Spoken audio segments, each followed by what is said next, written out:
امتحنت لغة عربية. الامتحان كان سهل ولا صعب؟ الصراحة ما كانش أسهل حاجة، بس يعني يتعمل يعني. طيب ايه الصعب اللي كان في الامتحان او ايه الاسئله الغريبه؟ أم... بتاع الزراعة أنا ما فهمتش بتاع الزراعة، وكان إيه ده، كان لا يا جماعة، كان في قراءة. قراءه. ما كانش ألذ حاجة يعني. تمام. إيه كان في ايه تاني صعب في الامتحان؟ برضو المقال ما كانش يعني، كان هو بنخلص قصة، هو كان صعب شوية ان انا اقعد افكر في الامتحان طب ورقه وكده. المفاهيم ساعدتكم في حاجه؟ ما فتحتش الكتاب الصراحة، وحاولت ما فهمتش، ولا ما ساعدنيش الصراحة. طيب إيه مش بتستعدي ازاي للامتحانات اللي جايه؟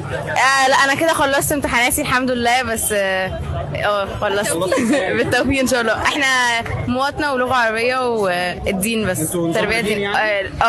نظام قديم. دولي. ولا جديد. جديد. جديد. خلصت.